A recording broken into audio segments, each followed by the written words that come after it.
Hola a todos, bienvenidos a AFIT el Podcast, charla entre colegas, episodio 6 de la temporada 3.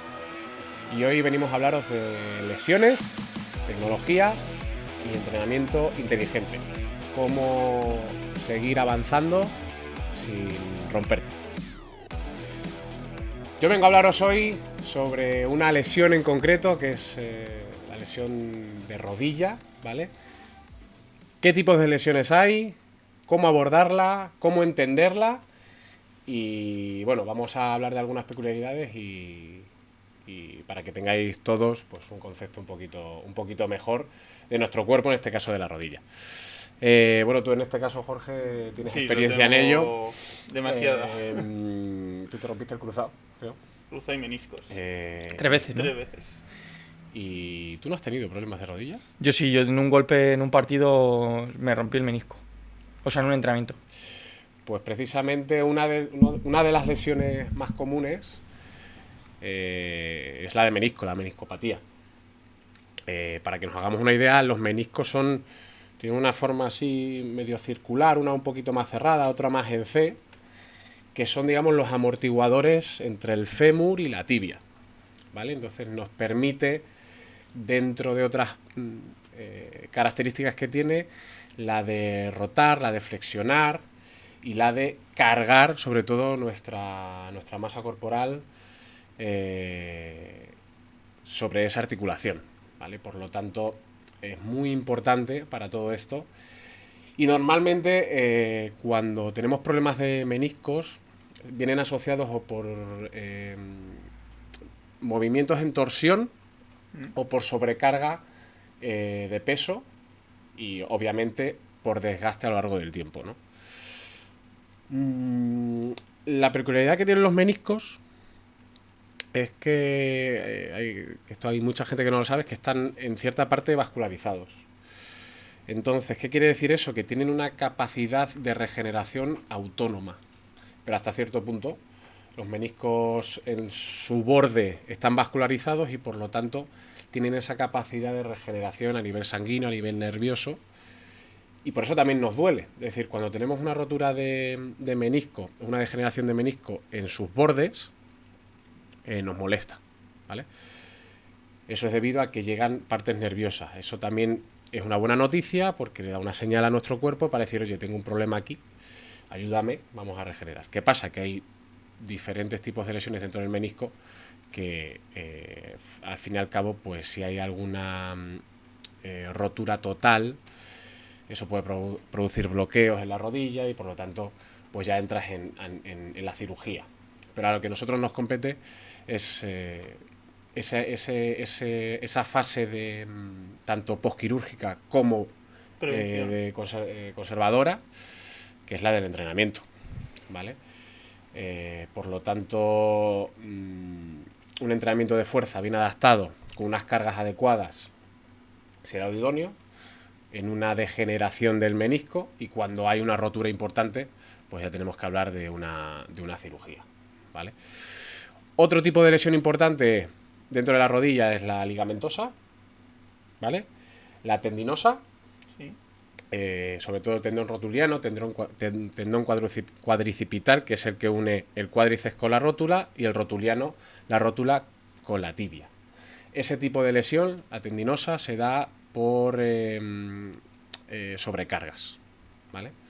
Una carga muy potente que no aguanta el menisco y por lo tanto pues tenemos ese dolor a nivel tendinoso. Forma de recuperarlo: adaptación de las cargas. Más que a nivel de peso de fuerza, es adaptar cargas muy ligeras poco a poco para ir recuperando el tendón, a no ser que haya una sección total del tendón y de nuevo proceso a nivel quirúrgico. La famosa condromalacia rotuliana, que la habréis escuchado. Sí. Seguro que alguno... Bueno, en Pinto hay varios con condromalacia rotuliana. Y simplemente lo que esto significa es que el hueso está recubierto de cartílago, ese cartílago se va limando y cuando choca hueso con hueso, pues nos provoca dolor. En este caso, la condromalacia rotuliana está asociada a la rótula. Entonces, cuando ese cartílago se erosiona y choca con con el cóndilo femoral, es decir, con la parte más distal del fémur, pues nos provoca ese dolor. ¿Por qué se puede producir esta patología? Esta condromalacia, por desajustes, porque la rótula está guiada por el cuádriceps, entonces si hay una descompensación a nivel muscular puede tirar más de un lado que de otro, por lo tanto se produce un mayor rozamiento, por lo tanto se produce esa degeneración. Y por último el ligamento cruzado anterior, que es el rey de los reyes, y aquí me gustaría preguntaros algo, a ver si sabéis, que es por qué, por ejemplo, no sé, a lo mejor no lo conocéis, pero por qué cuando tenemos una rotura o una semirrotura de un ligamento lateral, normalmente no se opera. Normalmente si escucháis, me han operado del cruzado, pero no te dicen, me han operado del ligamento lateral. Y sí nos operan del ligamento cruzado anterior, por ejemplo. ¿Sabéis por qué? Pues yo me imagino porque... Bueno, hay dos razones grandes. Yo me imagino que la primera y la fundamental es que para qué operar algo si en este caso la rodilla con el resto de ligamento, menisco y inserciones de los principales músculos asociados va a tener un cierto grado de estabilidad y puede hacer vida normal. Me imagino que el traumatólogo preguntará lo primero para ti qué es vida normal o qué actividad haces, y a partir de ahí ya toma una decisión si opera o no, y supongo que por la facilidad de recuperación en este caso de la rotura. Me imagino que serán las dos razones que tomen una decisión de... Alguna habrás acertado. De intervenir o no. A ver, eso es lo que me dice el sentido común. Sí. Tú eres el fisio, eres el que nos tienes que contestar. ¿Tú, Jorge? No, yo a ver, sí que es cierto que había escuchado, por ejemplo, bueno, yo me he cruzado 3 veces, pero es cierto que el ligamento lateral interno, externo, es verdad que no había escuchado de que se opere. Sí que la típica triada, ¿no? Que es cuando destrozas por completo, te rompes los tres, sí. Y quiero entender que porque con el cruzado y a lo mejor un ligamento lateral ya tienes suficiente sujeción en esa rodilla como para que no sea necesario. A lo mejor con el cruzado sí que es cierto que las rotaciones de la rodilla pues se ven más perjudicadas, perdón. Entonces yo creo que por eso afecta más el hecho de que sí o sí te dicen que hay que operar. Yo de hecho de las 3 operaciones que he tenido, 2 de ellas no lo tenía totalmente roto, eran roturas parciales. Pero claro, yo tenía 20 años y luego la otra fue con 24. Entonces, claro, yo mi estilo de vida que hacía era jugar al fútbol, estaba sacándome la carrera de INEF. Entonces, claro, sí o sí me tenía que operar con ese ligamento así. Me dijeron que no podía quedarme así, vamos. Bueno, habéis tocado un poquito una de las razones, que es dependiendo del sujeto. Un sujeto... Si es un deportista de élite, obviamente un cruzado se opera siempre. Si eres una persona de calle que no hace mucha actividad, puedes estar por ejemplo, con el cruzado roto. Pero si ya requieres, pues una persona que sea mínimamente activa, que haga deporte, también se opera. Pero yo a lo que quería llegar, aparte de esto, es que hay una peculiaridad, que es que los ligamentos laterales son extraarticulares, pero intracapsulares, ¿vale? Y por lo tanto tienen la capacidad de regenerarse solos, ¿vale? Por el hecho de ser intracapsulares. Y el cruzado es intraarticular, pero extracapsular. Entonces no tiene ese líquido sinovial, esa capacidad de regeneración, y por lo tanto nunca un cruzado se va a regenerar, ¿vale? Así como dato curioso. ¿Y cuáles sí se regenerarían? Los laterales. ¿Y el menisco también? No. Bueno, el menisco sí es lo que he dicho, la zona de la periferia del menisco. De la periferia del menisco se podría recuperar. Pero si hay una rotura total, no. Si hay un desprendimiento de menisco, hay que operar. Sí, a lo mejor alguna fisurita pequeña, tal, eso sí, pero si no... Hay una fisura pequeña en borde, sí. Oye, una cosa te iba a preguntar, que eso normalmente la gente me escribe después del podcast porque le gustan las recetas.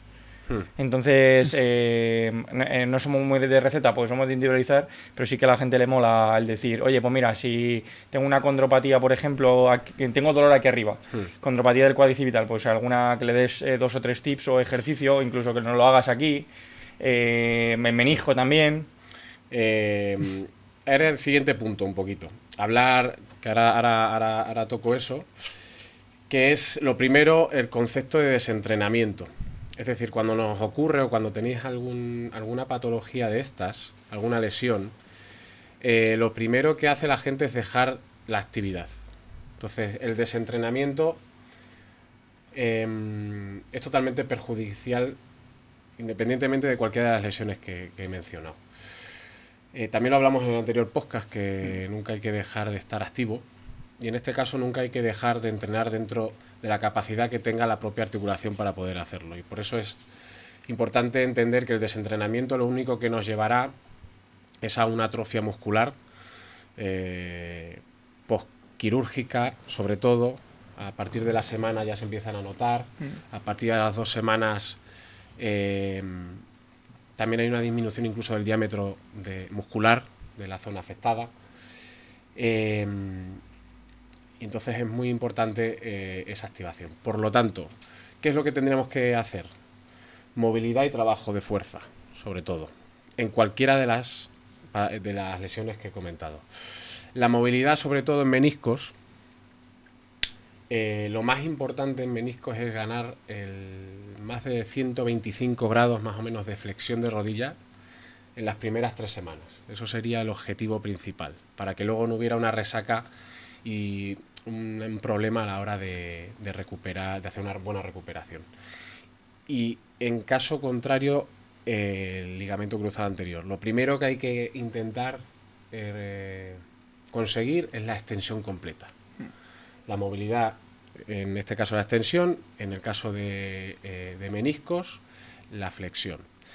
Entonces, antes de trabajar la fuerza, la movilidad. ¿Se puede trabajar continua? Por supuesto. Ejercicios isométricos. O sea, pero, y perdona que te corte, menisco es llevarte o sea, tienes que intentar llevarte el talón lo más atrás posible. Exactamente. Más o menos. E intentar tocar el culo, con el talón en el culo. ¿Eso? Asterisco. Eso es demasiado. No, exactamente. He dicho unos 125 grados. Vale. Aprox. Lo importante es que vayas ganando rango, ¿vale? Que ahí entra otro factor. La movilidad, la gente la entiende y es un concepto que quiero dejar claro. La movilidad no es estirar. La movilidad es reeducar al cuerpo para que vuelva a aprender a moverse. Ahí entra un factor psicológico, que es el miedo a volverte a lesionar, Sí. miedo a apoyar, miedo de que me duela. Y ahí entra otro factor muy importante. Y un melón que a mí siempre me resulta muy curioso, que es que en estos casos es necesario el dolor en una recuperación de este tipo de patología. Es imposible recuperar un cruzado, una meniscopatía sin dolor. Por lo tanto, otra píldora importante a decir es: el dolor no siempre involucra daño. El dolor forma parte de un proceso inteligente de recuperación y readaptación. ¿Y esto cómo se mide? ¿No? Una percepción propia que es una escala, se llama escala EVA, que es una escala de dolor. Más o menos del 1 al 10 tú tienes que estar en ese periodo de movilidad y trabajo de fuerza en un 3, 4 como mucho, y conlleva también que a la hora de hacer ese ejercicio, esa movilidad, esa ganancia de rango de fuerza, ese dolor no te provoque una inflamación, por ejemplo, tras ejercicio o durante esas 24 horas o pasadas esas 24 horas, que no haya una inflamación, digamos, muy considerable. Y segundo, que el dolor no sea persistente. Es decir, que al hacer ese ejercicio, ese movimiento, esa carga, si notes dolor, pero que no te perdure. Ya. No haya, digamos, esa resaca de dolor en esa articulación, en este caso en la rodilla. Por lo tanto, entiéndase que una forma inteligente de entrenar esto es con un dolor consciente adecuado. Ya. ¿Vale? Y esto es una fase muy complicada porque cada sujeto es Sí, de a su ver, padre y de su madre, cada uno aguanta el dolor y hay gente eh, que trata de engañarnos. Y eso es por el factor psicológico del miedo. En cuanto le duele, cuando notan algo ya No quieren y es muy difícil ahí limar y llegar a hilar, a hacer ese trabajo porque es un trabajo propio, de autoconcepto. Es decir, nosotros nunca vamos a llegar a notar el dolor que tiene nuestro paciente o nuestro cliente. Por eso digamos que es la labor más complicada de llegar a lograr. Y luego también dentro de este tipo de patologías está todo lo contrario, que es la sobreconfianza, por así decirlo. Eso sobre todo pasa es peculiar, pero pasa cuanto más joven eres, menos noción tienes, más rápido quieres ir y también es importante que entendáis en casa y que entendamos aquí que cada tipo de lesión tiene su progreso. Eso es lo que te pasó a ti, claro, por Exactamente, forzar. eso es lo que iba a comentar, que yo al final me operé 2 veces en el mismo año. Yo me operé en febrero del 2013 y en diciembre del mismo año me tuve que volver a operar precisamente por eso. Nosotros teníamos un campeonato en julio, yo me opero en febrero me opero, julio iba muy precipitado, entonces forcé mucho la máquina para llegar al campeonato y lo típico, quieres jugar pero sabes, te engañas, sabes que no estás para jugar, que tienes eso ahí y tal, entonces en una opción, un balón dividido, pues no vas con toda la confianza que tienes que ir. ¿Qué te provoca? Pues todo lo contrario. Me llevé un mal golpe, ya yo noté que eso no estaba bien y dije, pedí el cambio, me cambié, me fui al verano y tal, ¿qué pasó? Eso se había quedado dañado cuando en septiembre volví, empecé la carrera de INEF, salto de valla, tenis, atletismo, no sé qué tal, adiós rodilla. Pero claro, yo sé que no me lesioné haciendo el salto de valla en atletismo, me había lesionado por un exceso de confianza. Porque un cruzado es un año, ¿no? Para hacer bien las cosas. Yo, bajo mi punto de vista, que he pasado 3 recuperaciones, creo que mínimo, para luego hacer una vida activa como la que tenía yo de jugar al fútbol. Porque claro, es lo que decía Pablo, no es lo mismo una persona de 50 años que se rompe el cruzado y que su día a día pues sale a caminar o va un par de días al gimnasio y ya está. No, digo un chaval que pero no un ve chaval ahora. joven que quiere, sí, un chaval joven que con 20 años, como me pasa a mí, si quiere seguir jugando al fútbol, yo te diría mínimo 8 meses. Y no vale solo, que eso es muy importante. Pero mínimo 8 meses para empezar a jugar. Mínimo 8 meses para poder empezar, sí, a jugar, podríamos decir. Pero hay que recalcar que no vale solamente con lo que haces en el fisio, de lo típico que te pautan. Yo, por ejemplo, en mi caso, todas las rehabilitaciones eran diarias, 1 hora diaria, de lunes a viernes. ¿Vale? Entonces eran 5 días a la semana, pues 5 horas que hacía. Con eso solo, el médico a los 4 o 5 meses te da la alta. Claro, eso es la alta médica, no es la alta deportiva, que es lo que hay que diferenciar también. Y luego tienes esos, yo te diría, pues si te lo dan en el mes 4, me tiraría otros 4 meses haciendo un trabajo bastante de fuerza, lo que decía Pablo, de movilidad y tal, para poder empezar muy suave. Sí, no me voy a meter a los 8 meses un partido de 90 minutos. O sea, empezar muy poco a poco. Luego cambio de ritmo, cambio de dirección. Eso, los cambios de dirección. Choque y tal. El volver a jugar, claro, ya en la última fase, Eso se te va prácticamente el año. Eso es. Sí, una temporada entera. Una temporada entera. Una temporada entera de que quedas fuera. Un poco hilando con lo que estabas diciendo y con lo que acabas de comentar tú. Y ya para terminar un poco el tema, dar 3 cositas más, entra la propiocepción, que para que lo entendamos, la propiocepción es como el GPS que te permite localizar tus articulaciones sin mirar. O sea, sí, saber que estás trabajando, que estás moviendo. Tú cierras los ojos y eres capaz de... además lo podéis hacer en casa este ejercicio. Cerráis los ojos y sin mirar sabéis dónde tenéis el tobillo, la rodilla, la cadera, el hombro. El pezón a lo mejor no, pero la rodilla la señaláis de lleno, gracias a estos receptores que tenemos articulares. Pues ese trabajo de propiocepción, esos receptores propioceptivos son fundamentales para la estabilidad de la rodilla, en este caso, y también, aparte de la propiocepción, la capacidad neural de la musculatura que acompaña esa articulación. Por eso el desentrenamiento no está nada recomendado, por eso hay que entrenar desde el primer momento para darle inputs al músculo y a esa rodilla para que nuestro sistema nervioso central siga funcionando y digamos ese factor neurológico, neuromuscular, siga activo. Siempre va a estar en menor medida porque al final, tras una lesión... Nunca es lo mismo, pero digamos que esa degeneración sea la mínima, ¿vale? Y por último, también comentar que lo que has dicho de las píldoras. Para no liar y decir esto aquí, esto allá, para que lo tengamos claro, en meniscos, tanto en meniscos, tendinopatías como al nivel de ligamento, musculatura adyacente, cadena posterior, isquios, cadena anterior, cuádriceps y glúteo en cadena posterior, muy importante. ¿Por qué?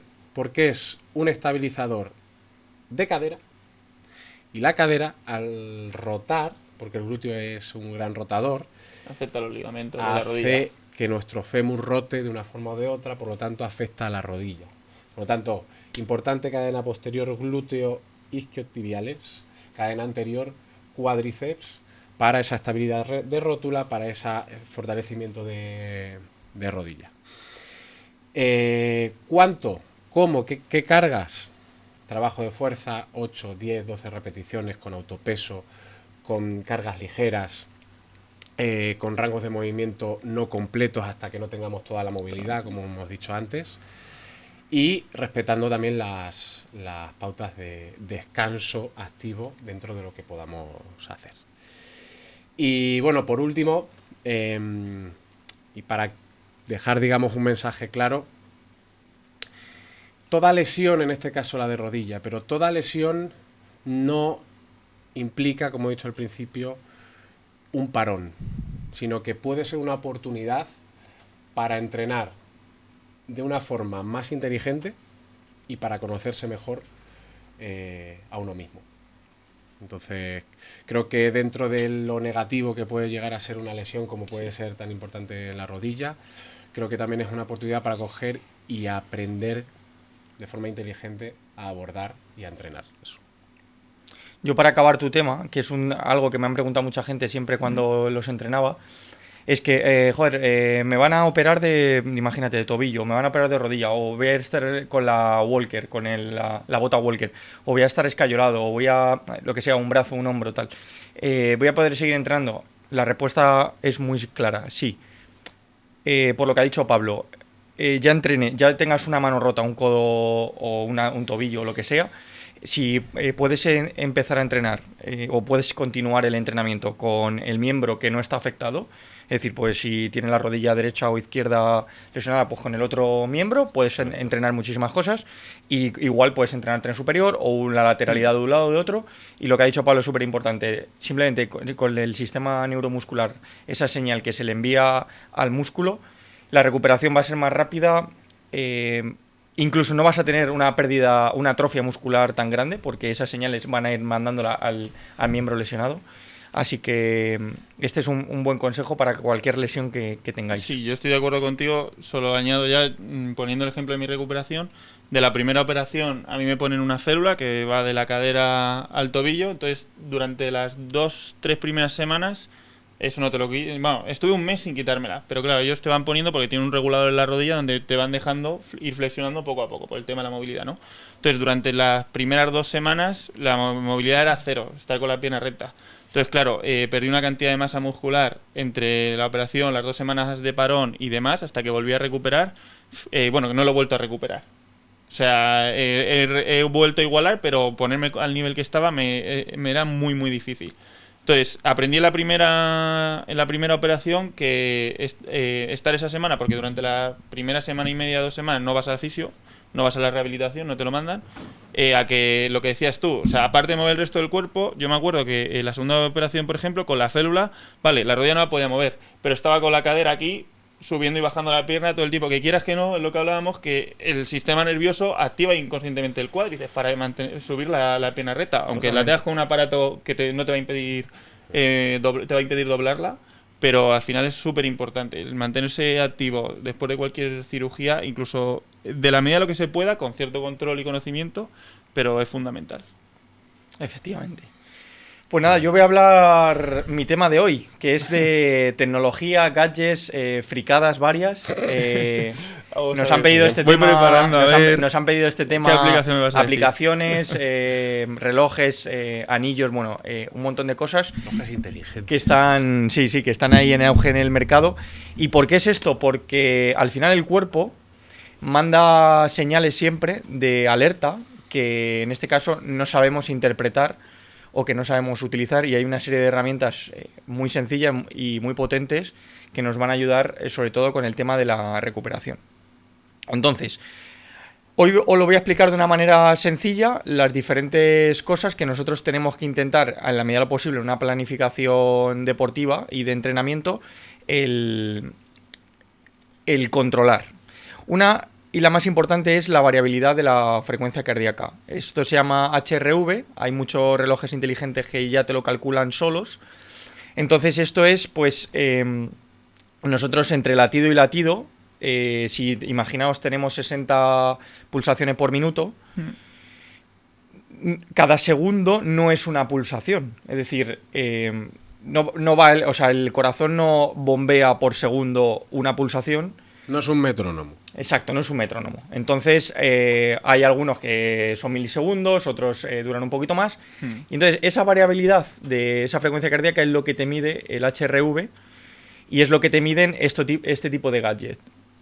Entonces, esto es muy importante porque, claro, si en este caso la variabilidad es buena, es flexible y es alta, eso indica pues que el cuerpo está recuperando de manera óptima y entonces va bien.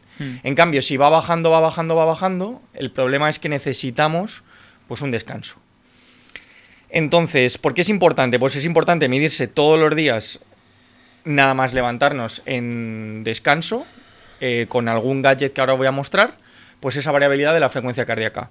Entonces, si esa variabilidad baja durante los 3 días posteriores, es decir, si nosotros tenemos, imaginaos, 80, por ejemplo, no marca de HRV, 70 y pico, 90, pero hay 3 días seguidos que a lo mejor te baja 50, 60, 48, por ejemplo, ahí es cuando hay que meter un día de descanso, pues que se haga más movilidad, descanso activo, paseo.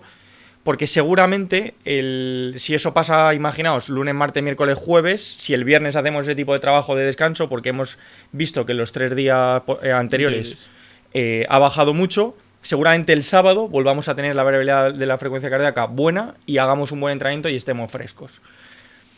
Entonces, ¿cómo medimos esto? Bueno, pues a ver, hay gadgets como pueda ser Hoop, que es una pulsera muy chula, que de hecho la patrocina... ¿cómo se llama el ciclista este? El Van der Poel, que es campeón del mundo, que es una pulsera muy chula, pues que te mide todo, ¿vale? Te mide control de sueño, de lo que luego lo hablaré, te mide la variabilidad de la frecuencia cardíaca, te mide, bueno, pues un montón de variables. Y entonces esa te la mide en muñeca. Hay otra que se llama, la tengo aquí apuntada, que es un anillo, que la acaban de sacar recientemente. De hecho, luego en posedición, este tipo de gadget os lo vamos a dejar también, ¿vale? Este sería el Hoop. Tengo que mirar si me lo puedo descargar en el reloj. WHOOP es la pulsera, y luego se llama Aura Ring, que es un anillo. Es un anillo que pues muy chulo, que te lo mide con las pulsaciones en piel. Dedo. Entonces, esos serían los 2 gadgets más importantes. Yo he traído hoy algo más sencillo, por si alguien no se puede gastar ese dinero, no quiere o lo que sea, que es una aplicación móvil que se llama HRV4 Training, ¿vale? Que está, por ejemplo, en Apple Store, que que son 10 euros. Yo la he estado probando y entonces simplemente te la descargas y con la cámara tú le das a medir, ¿vale? Y pones el dedo de la linterna, puede ser. Exacto. Entonces tú le das aquí a... Ahí ya se te activa la linterna. Eso es. O sea, le das aquí Y te va y midiendo. simplemente tienes que tapar la cámara, relajarte y entonces te lo va midiendo. Es 1 minuto. Claro, te va Ah, poniendo un la... Un te va minuto poniendo- tú... te va midiendo toda la frecuencia la- cardíaca que tienes durante ese La minuto. variabilidad de la frecuencia cardíaca, Claro, el por eso. HRV. Entonces tú te relajas así, nada más levantarte en la cama, le pones la aplicación y te lo mide en cámara. Evidentemente no es tan preciso como los gadgets que os he dicho anteriormente, o sobre todo lo que yo hago alguna vez, que es con el Polar, me pongo la banda al H10, ¿vale? Pero en 1 minuto te mide la variabilidad. Entonces, bueno, dejaremos también la aplicación en el podcast y haremos un ejemplo para que se vea, ¿vale? Entonces, mira, ya pasa el minuto y me pone el resultado, ¿vale? Pues es 63, ¿vale? Entonces eso lo vas regulando durante toda la semana, lo vas calculando. ¿Cómo había planteado yo eso? Yo tampoco. O sea, yo aquí, por ejemplo, estaba mirando que en el Garmin te va poniendo cómo va fluctuando, que al final es eso, lo que pasa es que no te da el valor. Pero sí que te va fluctuando al segundo tus pulsaciones. La frecuencia cardíaca, sí, pero, Eso es. pero Lo que no, pasa es que no te da ese valor que tú puedas medir. no es lo ¿sabes? mismo. O sea, no Claro. es lo mismo la... Sí, la o sea, variabilidad que la frecuencia que tienes. Eso es. O Exacto. sea, la variabilidad al final es durante un periodo de tiempo te va Durante un mirando minuto- todos los cambios que hay de frecuencia cardíaca. Y te da un valor, es decir, pues fluctúa lo que decías tú, un 60. Entonces, si te fluctúa un 60 y luego te baja a 40, es que tu variabilidad está baja. Eso Y es. tienes que descansar. Te mide, o sea, la diferencia entre el latido y latido por segundo, Claro. te mide El tiempo que pasa. el tiempo que pasa, la diferencia entre uno y otro. Entonces, si tienes 60 pulsaciones, pues de pulsación a pulsación, esa variabilidad que habéis tenido. Entonces, eso es muy importante para deducir, en este caso, el grado de fatiga, cansancio del sistema nervioso, y es un valor bastante fácil, pues lo acabamos de hacer con la aplicación Sí. esta del móvil, eso lo puede tener cualquiera, es muy barata. Yo, por ejemplo, pues a ver, tengo un Polar y la banda H10 pues ya te lo mide y eso es mucho más, evidentemente, más te lo exacto. va a medir más exacto. Y luego pues está el tema del anillo y la pulsera Hub, ¿vale? Que además son estéticas, sí que es verdad que valen un dinero, pero funcionan bien. Joder. ¿Alguna pregunta de esto tenéis o no? En principio de esto creo Me que ha no... gustado.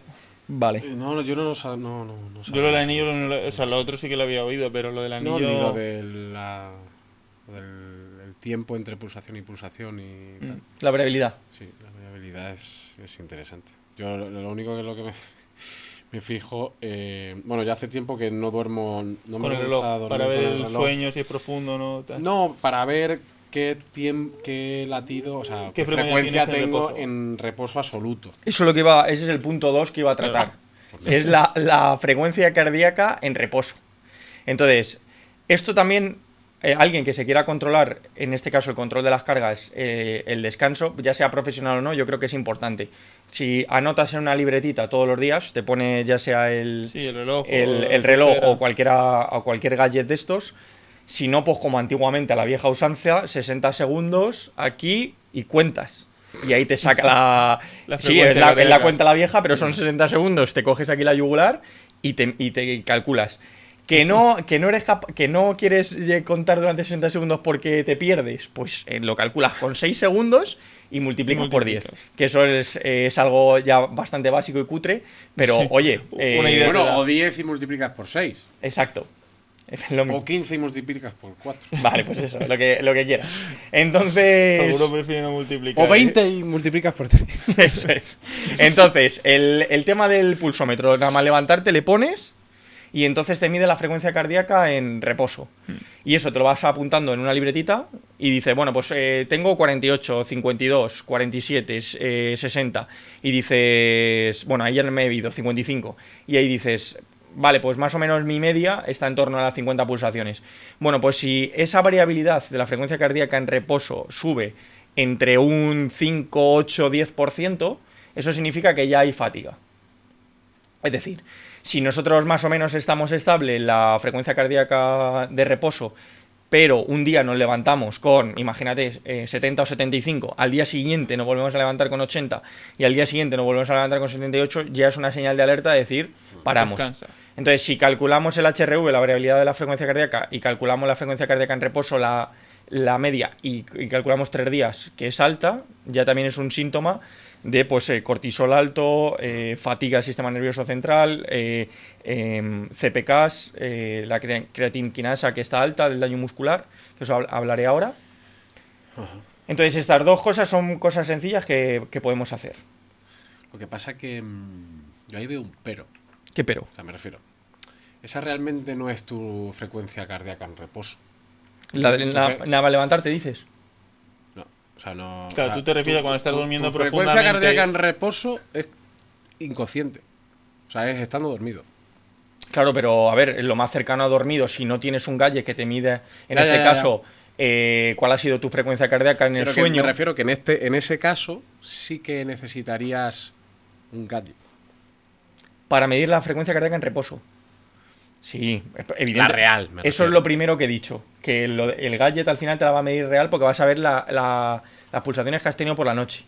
Pero que si no, Ya. pues nada más levantarte Pero que tranquilamente, digo te quedas que en cama. Que en este caso te puedes hacer una idea a nivel, pues eso, si no tienes un gadget, pero que la única forma real de ver tu frecuencia cardíaca en reposo es en este caso con la tecnología. Con la tecnología, sí, Porque en un Sí, alto bueno. esfuerzo sí que lo puedes hacer a la vieja usanza. sí. Ujú, No necesitas un gadget. ujú. Me explico que si quieres ser preciso, Sí, la única forma de saber cuál es esa variabilidad de tu frecuencia cardíaca en reposo tiene que ser a nivel tecnológico. Totalmente.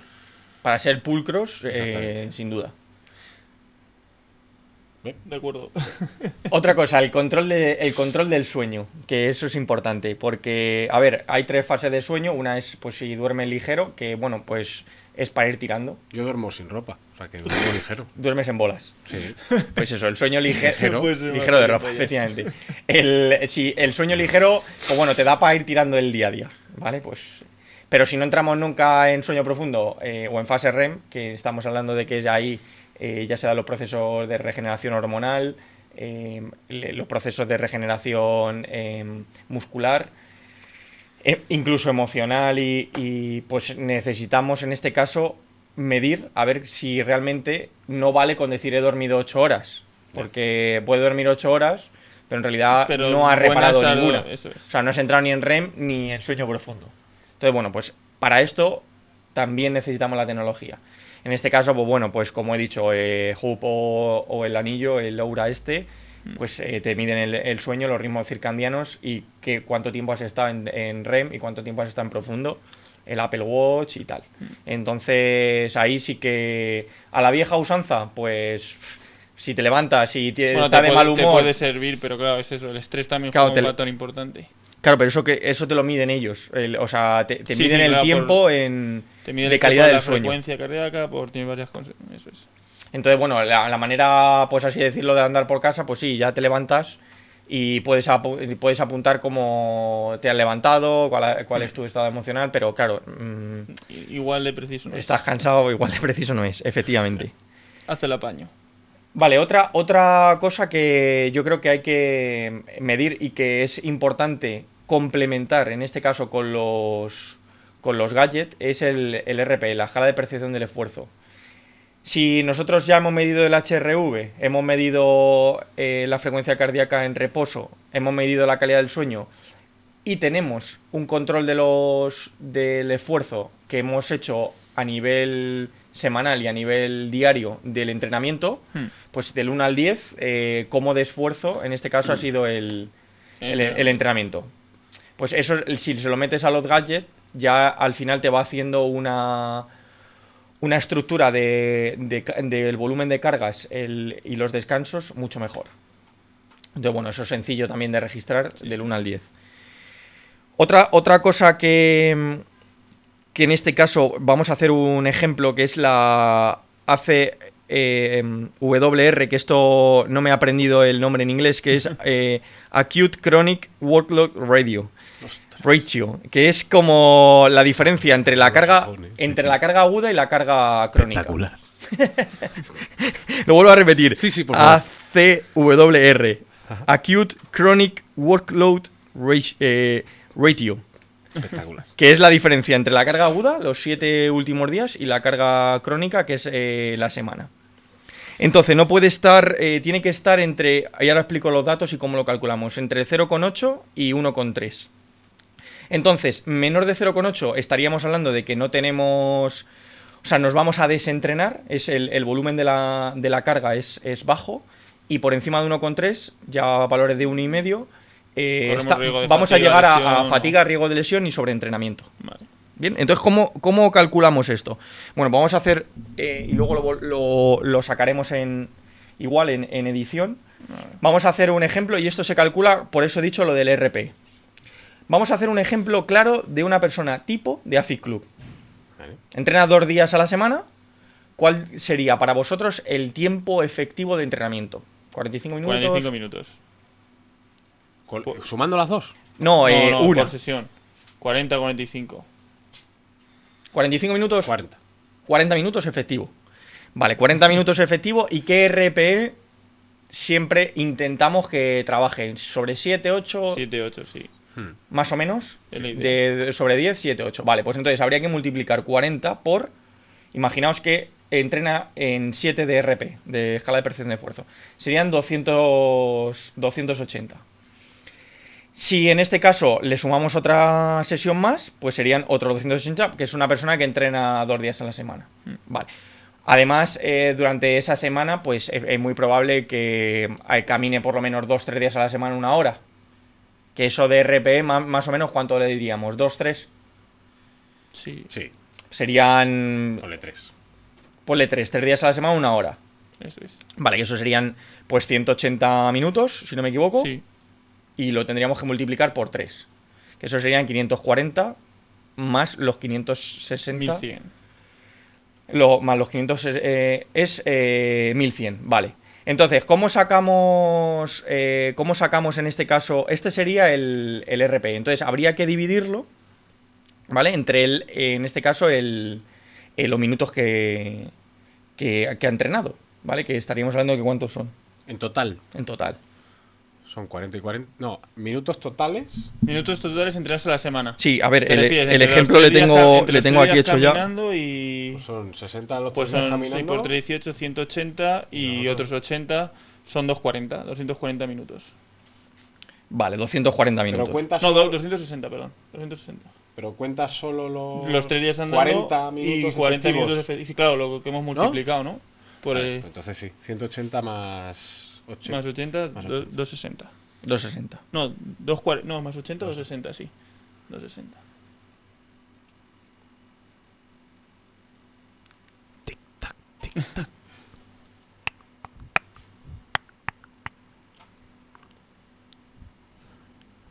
Hola. Hola. ¿Qué ¿Te hago la tensión, división yo? o qué? Vale, y ahora imaginaos que la media semanal es esta, ¿no? La de 1000, ¿cuánto hemos dicho? 1100 1100 minutos. 1100 minutos, vale, O sea, no 1100 minutos, o sea, 1100 es los minutos por la El- escala de esfuerzo. por el RP, exacto. es. Imaginaos que una semana esa persona, aparte de entrenar 2 días, va a un tercero porque tiene que recuperar o porque lo que sea, y sube un día a la montaña, por ejemplo, y hace otro entrenamiento de bicicleta de no sé qué, que no está acostumbrada. Vale, pues entonces aquí es lo que hay que calcular. Es decir, si la semana tipo suya base es 1100, Sí. bien, habría que calcular la diferencia con la semana, en este caso. Que O sea, es ese el extra. mensual vamos a sacarle que es 1100. Ahora vamos a sacarle ese extra, por ejemplo. Vale. Pues si hemos dicho que Pues son... son 40 por minutos de entrenamiento extra por 7 que el esfuerzo, ¿no? Son 280. por un 280 lado. más. Eso es, más salida en bici que ponemos 1 hora y media o 2. Pues vamos a poner 2 horas. Y Y RP 5. 5, vale. Son 120. Optimista soy, ¿sí? ¿Eh? Soy muy optimista. Son Bueno, pues 600. una hora. O bueno, por una hora. Una hora, sí. Venga, calcúlalo tú, Jorge. Espera, que estaba de cabeza, pero ya son muchos números. 2,80 por un lado. Luego hemos dicho 60 minutos por 5 de esfuerzo. Son 300 más 2,80 son otros 580. Eso solo con la bici y el entreno extra. El entreno extra. Y imaginaos que sale a caminar Otro día más, el del fin de semana, por ejemplo. por ejemplo, Otra hora más, que son 60. que va a la montaña con un RP un poco mayor. Vale, Son 3 60 sesiones más, por 5 pongo también de RP. 5 en la montaña. de por RP. ejemplo. Son 300. Estamos hablando de 880. Pues a esos 880 le sumamos los 1100 que... 2000. Son 2000. Sí, redondeando. Pues entonces ahí es la división que habría que hacer para sacar el... Los 2000 entre los 1100 que tiene. Exacto. ¿Y sale? Uno casi. No, 1,8. 1,8. 1,8. Pues justo, Esa he dicho, persona que sí, no está acostumbrada. por encima de 1,3, 1,8, esa semana... A la semana siguiente hay que tener cuidado. que va a estar Efectivamente. reventada. O sea, ahí nos habríamos pasado en el volumen de carga con respecto a la semana, con lo cual si seguimos acumulando la semana siguiente algo parecido, el riesgo de lesión es muy, muy grande. Entonces, Sobreentrenamiento. exacto. Llegaríamos a sobreentrenamiento y el riesgo de lesión sería alto. Vale.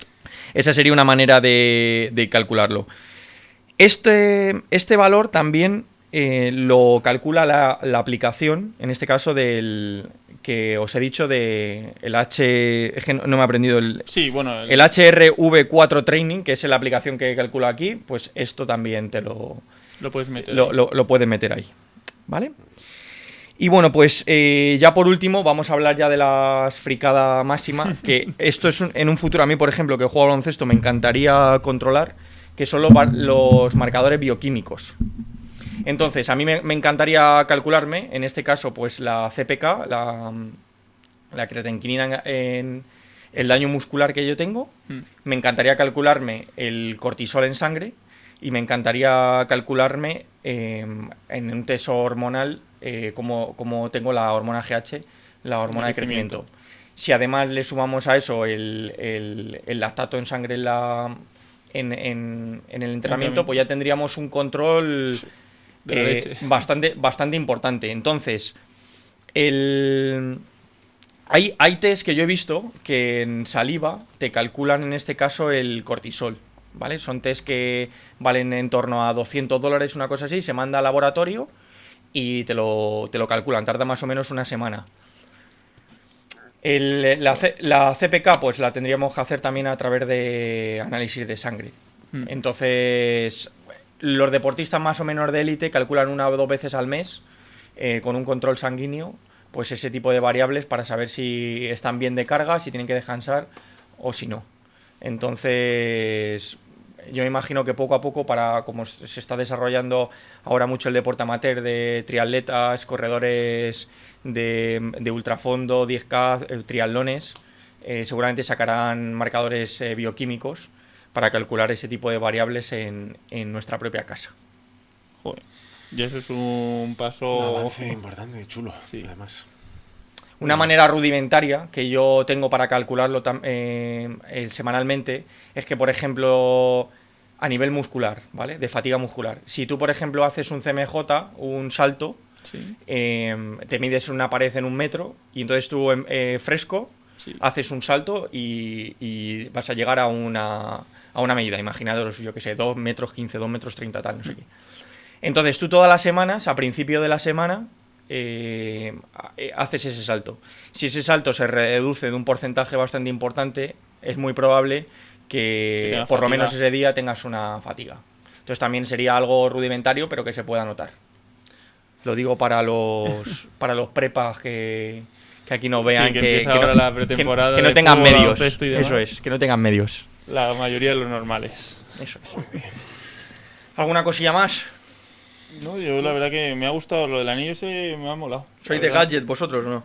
A ver, yo es verdad que me compré el reloj este y sí que lo uso, pero antes utilizaba lo del sueño para medirme el sueño y tal, pero y luego me manda un análisis todas las mañanas de has dormido, pues eso, profundo tanto, ligero tanto, no sé qué, tu frecuencia cardíaca, 20.000 historias. Lo que pasa es que me molesta para dormir el reloj, macho. Es lo que me pasa a mí, Porque macho. es muy ancho, Lo iba a decir es ahora muy mismo. ancho y yo duermo con la mano debajo de la almohada, pongo la cabeza encima y me le clavo. Y al final me lo he quitado por eso. Por eso lo del anillo y esas cosas que digo, eso a lo mejor no te molesta, algo así finito, tal. El anillo, lo que pasa es que el anillo al final le tienes que llevar siempre. Ya, sí, eso sí. Yo la pulsera Estás esta... casado Con el anillo. la inteligencia artificial. Eso es.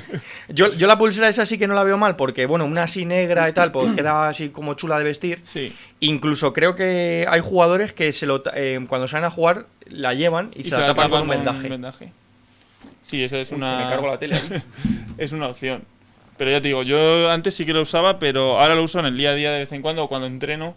Sí que es verdad que, pues hay veces que incluso te detecta, lo pones en modo de entrenamiento y te detecta si estás haciendo un press de banca, un jalón o tal, y te cuenta hasta las repeticiones. Lo que pasa es que hay veces que por aburrimiento y por pereza de que tienes que estar marcando cada vez que haces una serie o tal, lo uso menos. Básicamente uso por la frecuencia cardíaca o si hago rutas, sí que es verdad porque llevo el Wikiloc en el reloj también o tal, pero poco más, la verdad. Entonces, no sé, si el anillo ese es lo que te digo, que a lo mejor es una cosa que, a ver, hay que ver el precio, porque esas cosas valen una pasta. Bueno, suelen valer 400 pavos o por ahí. A ver, eso te lo tendrás que pedir para regalo conjunto Sí, de Reyes de de familiar. Algo hay que hacer de eso, sí. Pero bueno. De 3 años seguidos. ¿No? Claro. Bueno, Jorge, ¿tú qué nos vas a hablar? Bueno, pues yo os voy a hablar de cómo hacer una adaptación, una evolución y un buen diseño de una planificación de entrenamiento y adaptarlo a cualquier circunstancia, ¿vale? Entonces, es muy importante saber que el principal error del entrenamiento no es saltarse un día, sino intentar entrenar todos los días como si fuese la misma persona. Entonces, dentro de esto hay un montón de factores que influyen a la hora de hacer una buena planificación, de cómo llevar las adaptaciones, cómo diseñarlo y demás. Entonces, los primeros factores de los que hemos hablado, también hemos metido el tema de las hormonas y tal, yo diría que son el estrés, la falta de sueño y la motivación a la hora de entrenar. Entonces eso hay que tenerlo muy en cuenta, esos 3 factores en este caso pues nuestros clientes que tenemos habitualmente, para la hora de hacer un entrenamiento, una planificación y demás. Entonces al final el tema de por ejemplo, pues voy a empezar por el tema de la motivación, ¿no? Que depende mucho, yo creo, no sé cómo pensáis vosotros, que depende mucho, aparte de la persona, del entrenador, el grupo y el entorno en el que se esté entrenando. Entonces, yo sí que noto que es verdad que, pues, es que justo esta semana, pues, una clienta nuestra venía, pues, con un día de mierda en el trabajo, con el jefe cabreado, no sé qué, y ya entra por la puerta y me dice, pues es que, Jorge, he estado a punto de cancelar y no venir. O sea, no quería venir al entrenamiento porque llevo un día de mierda tal y digo, venga, voy a ir que luego salgo mejor. Pues empezamos a hablar, porque claro, yo siempre pregunto, ¿qué tal el trabajo? ¿Qué tal no sé? ¿Cómo va la semana, no? Entonces me dice, el trabajo una puta mierda. Y le digo, entonces no me lo cuentes. Vamos a hablar del fin de semana. ¿Qué vas a hacer? Que no sé qué. También pues el entorno, ¿no? Los compañeros que tiene, pues él lleva entrenando con ellos 2-3 años. Entonces, claro, pues tiene mucha afinidad, puede hablar de cualquier cosa y entonces conseguimos que se evadiese completamente del se centrase también en el entrenar y tal. Y entonces, pues, joder, dijo, es que me he ido mucho mejor. Entonces, al final haces tu entrenamiento mucho mejor si estás más motivado que si no está claro. Luego, la falta de sueño. Pero claro, la motivación dura un tiempo. Dura un tiempo, claro. Por eso, o un momento dado. por eso ahí Entonces, es muy importante, yo creo que el tener claro tu propósito, que hay veces que la gente lo pierde de vista. O sea, hay mucha gente que... La típica pregunta que hacemos cuando llegáis al centro es, una de las primeras, ¿cuál es tu objetivo? ¿No? ¿Qué objetivo tienes aquí? ¿No? Pues perder peso, quitarme los dolores, tal... entonces eso o encontrarme mejor, encontrarme mejor, eso es. Entonces eso el propio cliente lo tiene que tener claro, ese objetivo. Y si no, tenemos que estar nosotros recordándoselo. Entonces nosotros tenemos la facilidad de que le vemos 2 días por semana y el entrenamiento de fuerza, que seguramente en la mayor parte de los casos es lo principal que hacen en la semana, lo hacen con nosotros. Entonces esa ventaja la tenemos. Y luego pues sí que hay que intentar mantener que esa motivación, aunque no te apetezca y tal, pues hacer algo de actividad como salir a caminar, los días que no vienes a entrenar, o hacer otro tipo de actividad que te guste y que te sirva para irte, pues como decíamos, de salir a la montaña. Un día salgo a la montaña porque me gusta la naturaleza y tal. Entonces la motivación es muy importante. Luego, la falta de sueño. Pues al final está claro que cuando no dormimos bien, pues estamos más cansados, más apáticos, y luego entraba también el tema de la hormona del crecimiento que estábamos hablando, que al final, cuando nosotros estamos descansando, sobre todo con un sueño profundo y demás, pues el cuerpo descansa, se regenera, la hormona del crecimiento actúa, ayuda a mejorar la masa muscular, que haya una mejor recuperación, hacemos que estemos menos fatigados al día siguiente, etcétera. Entonces, claro, eso viene muy de la mano con el estrés. ¿Qué pasa con el estrés? Que es todo lo contrario, o sea, lo que hace es que eleva el cortisol, que es otra hormona de la que hemos hablado en otros podcasts y demás, en la que al final nos impide ese descanso porque estamos por las nubes. Entonces, claro, pues eso provoca todo lo contrario, que el músculo no descanse, que sufra mayor estrés. Al final, esos dos factores son muy difíciles de controlar en cuanto al entrenador depende. Depende mucho del cliente. Entonces, sí que es cierto que hay que intentar educar. Yo siempre lo hablo mucho con los clientes porque me gusta saber las rutinas que llevan de día. O sea, cuando se levantan, cuando se acuestan, cuando... No sé, llega un momento que con los clientes, no sé si os pasa, ya sabes todo. O sea, te cuentan más de su vida privada que de otra cosa.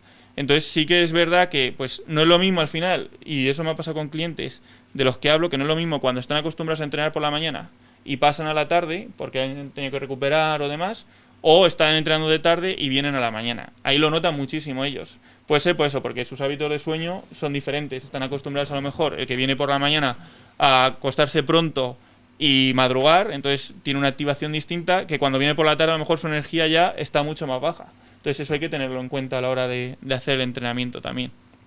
Luego, otro factor que hay que tener muy en cuenta a la hora de entrenar, de la manera de cómo entrenar, cómo saber si hay que adaptar los ejercicios y no, es la compatibilidad entre el cuerpo y la mente. Entonces, hay que saber que el cuerpo, si la mente no funciona, eso va así. Entonces, nosotros si nos imaginamos cualquier electrodoméstico, un ordenador, lo que sea, si no está enchufado a la corriente, no funciona, por muy complejo o muy sencillo que sea.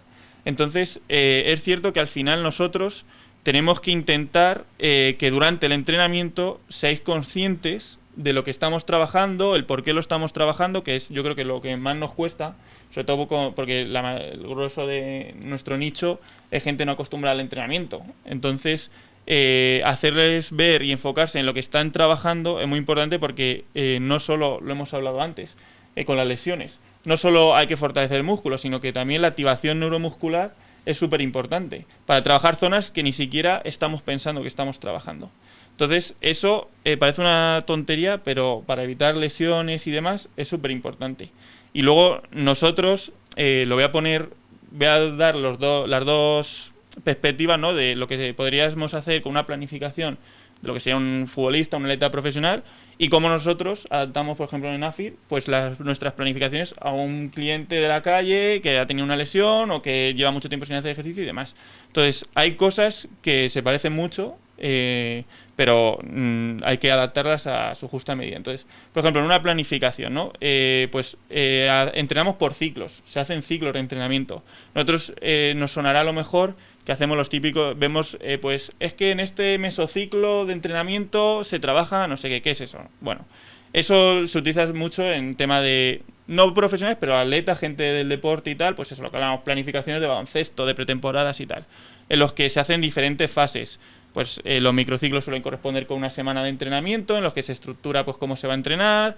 El mesociclo pues a lo mejor corresponde a ese mes o a ese trimestre en función, y el macrociclo al final pues puede ser pues toda la temporada, ¿no? Entonces eso lleva una adaptación, una preparación, y hay que saber en cada fase qué es lo que tenemos que entrenar. Luego hay otra adaptación interna que es dentro de la propia sesión del entrenamiento o incluso de ese microciclo y tal, en lo que nosotros llamamos, pues primero, una fase de adaptación. Adaptación al ejercicio, pues lo típico, ahora viene septiembre, volvemos de las vacaciones, no podemos querer entrenar como cuando nos hemos ido. Hay que hacer una adaptación a ese entrenamiento. Luego tenemos que ir aumentando poco a poco la intensidad. Al final, pues cuando vas pasando los días, tu cuerpo se va adaptando, podemos ir aumentando la intensidad. Tenemos que adaptar las cargas. Tenemos que meter los descansos activos. Famoso descanso activo o recuperación activa que llamamos nosotros en el gimnasio, que a mí la gente me decía, esto no es recuperar ni en nada, me estás vacilando para que esté aquí pedaleando en la bici o haciendo elíptica. Aquí no recupero, digo. Es que no estás para descansar, estás haciendo una recuperación activa y sí que estás recuperando.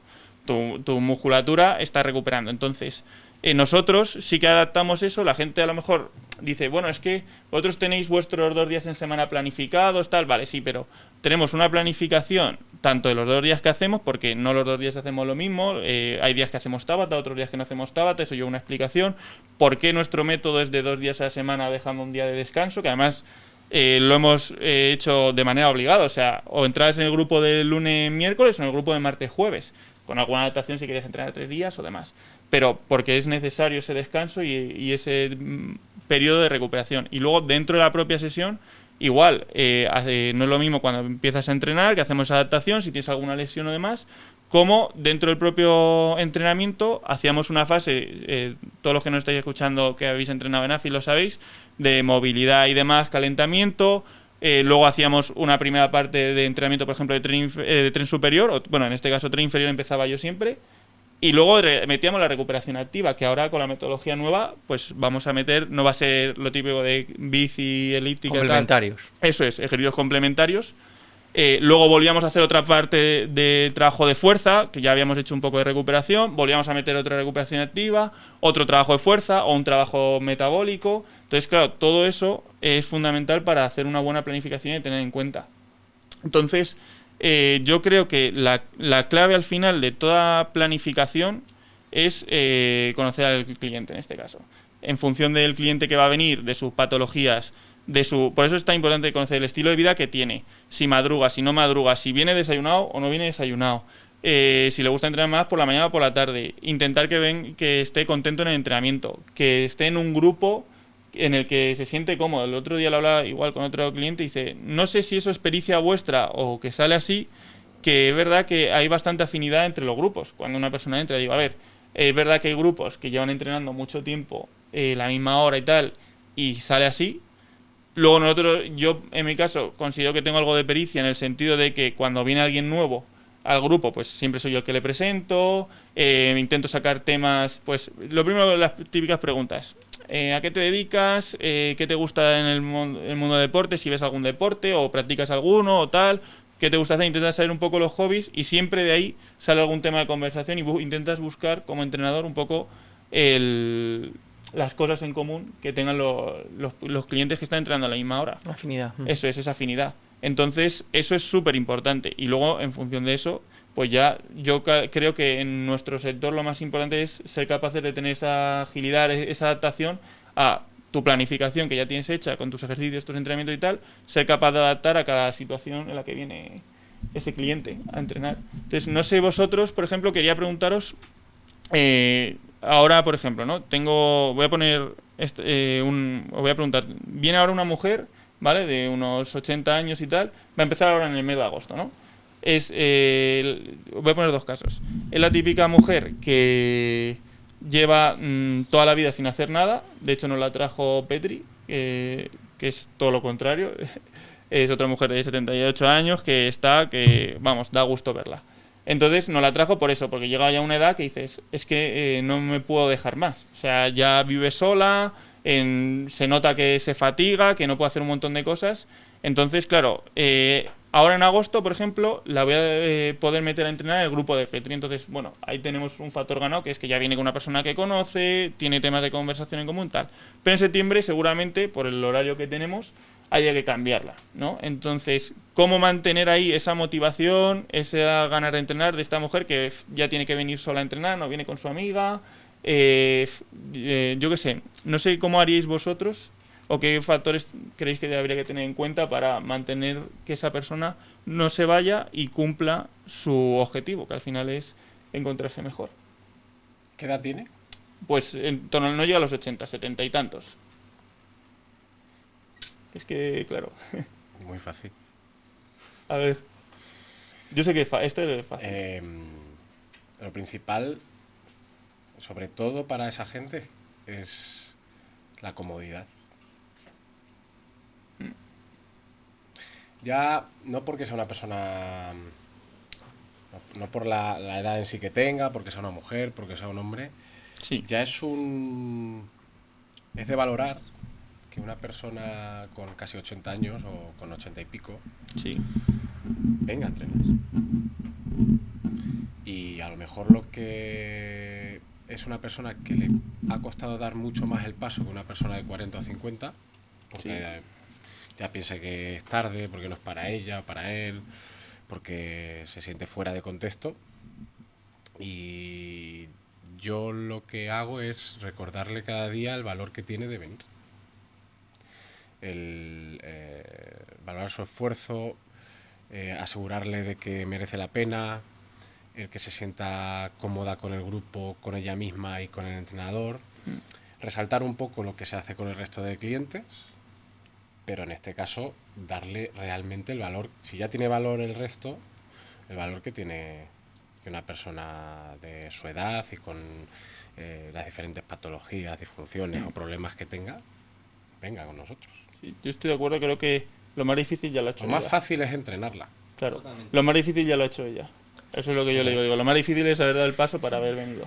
Yo lo veo claro porque he entrenado muchos perfiles de esos y es la gente más humilde, más agradecida, más empática, eso es la leche. Entonces, efectivamente, lo que dice Pablo es que es vital y luego, pues a nivel ya de centro, yo empezaría incluso pues con ella trabajando sentada, Sí. casi todos los ejercicios sentada, que se sienta cómoda, que se sienta a gusto, que los primeros meses en este caso vea que lo puede hacer todo. Sí, Eso es que súper cumple importante los porque objetivos. se autorrealiza, se va a encontrar mejor con ella misma, va a notarse más fuerte, más móvil y a partir de ahí es que ella te lo va a ir pidiendo y va a desarrollarse sin duda. Claro. Entonces, ese caso es un éxito Es el seguro.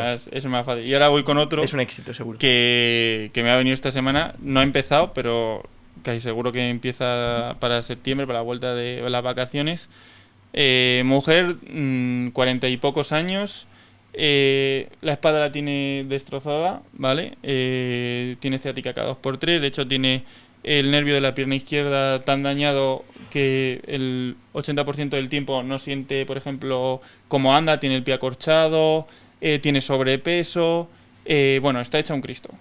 Lo que pasa que, claro, ya es así. Esta mujer está hecha un Cristo, pero ya le he dicho, peores casos hemos tenido y los hemos sacado. Entonces, claro, esta mujer viene. Me ha dicho también que le gustaría venir, porque aparte, pues, con su hijo y su marido también, porque han dicho, venga, vamos todos para adelante a hacer ejercicio, ¿no? Pero es un perfil también que tiene miedo a hacerse daño. Entonces, tenemos ahí las dos cosas de viene con una motivación muy grande de recuperarse y tal, pero no he entrenado todavía. Me veo venir porque ya por la entrevista y demás, que es la típica persona de mucho miedo de hago algo, uy, es que esto, a ver si no tal, es que esto no tal, que no sé si os pasa. Yo he tenido otros clientes que tienen un miedo horroroso a, en cuanto le subes una ficha en tal ejercicio, uff, es que este peso es mucho. No pasa nada, pero bueno, tiene ese miedo. Entonces, ese perfil, ¿qué creéis que es lo más importante que tendríais que hacer con ellos en cuanto a no solo planificación, sino cómo El trato. el trato, un poco todo? ¿Qué es lo que más valor le daríais vosotros? De Yo primeras. creo que en un caso en el que una persona viene con una patología así y con una predisposición negativa, llámalo negativa, alarmista, Sí, de preocupación y de miedo, creo que la clave... Yo voy a tratar de decir algo fuera de lo que es el entrenamiento. sí, en sí, sí. ¿vale? Es tener una actitud totalmente contraria a la suya. O sea, si viene una persona pesimista, tú tienes que ser muy optimista. Sí, Si viene una persona negativa, porque siempre está renqueando, porque siempre se está quejando, lo contrario. tienes que sacar el lado bueno siempre. Si viene una persona nerviosa, agobiada del trabajo, tienes que hacer una sesión hablando calmado. Si viene una persona apagada, porque es que hoy me cuesta tal, Está fundido. Vamos. espabila. Sí. O sea, es que creo que es fundamental para abordar luego lo que es las series que tenga que resto. hacer, el ejercicio que tenga que hacer. Las adaptaciones que tengas que hacerle, eso es. O sea, preparar el terreno. Y dentro de ese terreno, esos 50, 55 minutos de entrenamiento, saber llevar a la fiera o al triste o al preocupado o al miedoso o la miedosa, creo que es o al menos dentro de mi experiencia, es lo que a mí me ha ayudado a sacar la sed y que además luego ellos son muy agradecidos. O sea, dice, joder, macho, pues venía así y me voy más bien que nada. O refuerzos positivos. ¿A que puedes hacerlo? ¿A que no te ha dolido? ¿A que pensabas que no, pero sí? Y de esa manera ellos también se automotivan. Hacerles ver. Yo, por ejemplo, bueno, ahora hablo de tu exposición porque me ha gustado mucho, incluso haciendo una serie de cortes me parece fundamental para explicar nuestro trabajo, Sí. o sea, que me parece brillante.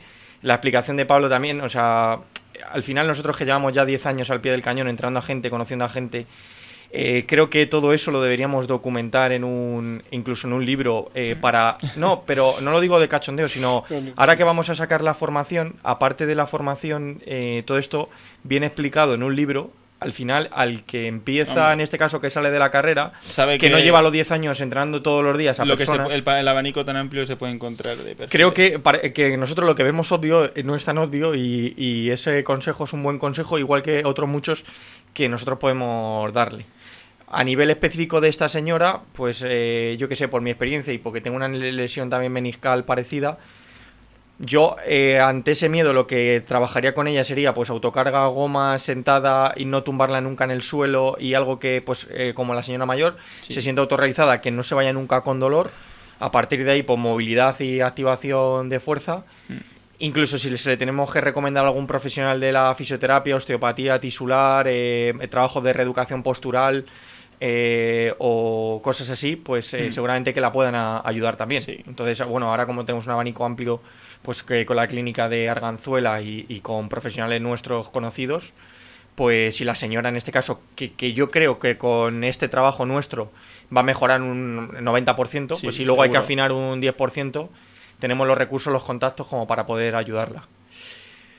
Y nada, por último, por lo que te decía de pues al final has trasladado desde que una persona te llega, lo importante que es tener la pericia del entrenador, de saber entender cómo está ese día, en qué contexto, saber todos los factores que pueden determinar, ya sea cansancio, sueño, en qué trabaja, que es fundamental, si tiene hijos, si no, si tiene el periodo, si no, si hay millones de factores que solo lo conoce el que tiene una gran pericia como entrenador, a nivel social del grupo también, a nivel de comportamiento, es decir, que son tantos factores en los que te haces un gran entrenador de la gestión de esa situación individual de cada persona cada día, que ese trabajo yo creo que también nosotros es importante que aquí lo hablemos y lo exterioricemos como lo has hecho, pero que incluso, nosotros mismos lo vendamos siempre a los clientes en el sentido de vender, de explicar todo lo que hacemos, porque es que yo creo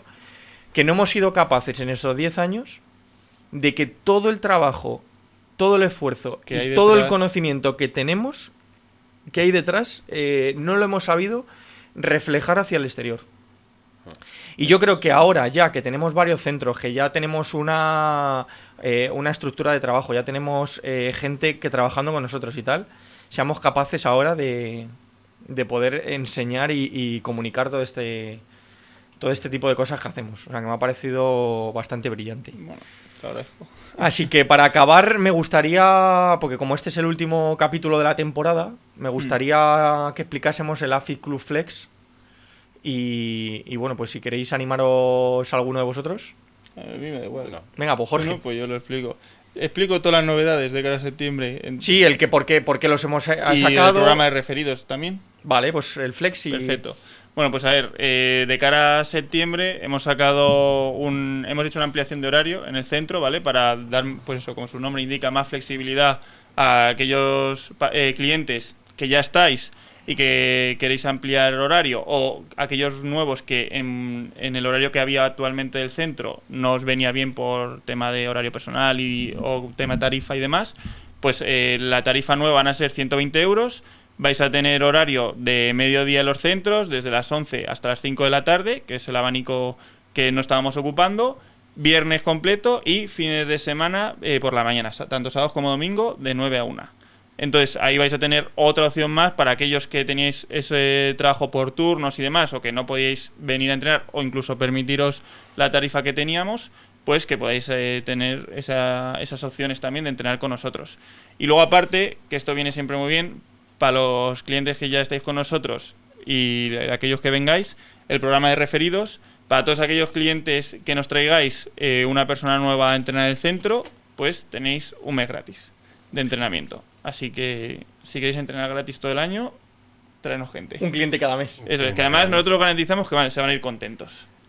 La aplicación perfecta. No, que se van a ir contentos, no, que se van a quedar contentos. Y se van a quedar contentos. Eso, bueno, exacto. sí, eso es. Yo un matiz a lo que ha dicho, que está perfecto, es la diferencia en este caso los AFIC Club Prime, que es los clientes que ya entrenan con nosotros, que es entrenamiento personalizado, máximo Bueno, sí. 3-4 personas, y la metodología propia que nosotros trabajamos de movilidad, fuerza.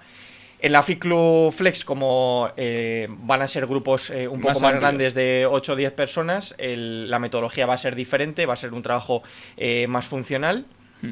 Y bueno, pues van a tener la flexibilidad de poder entrenar de lunes a domingo, cosa que no estaba.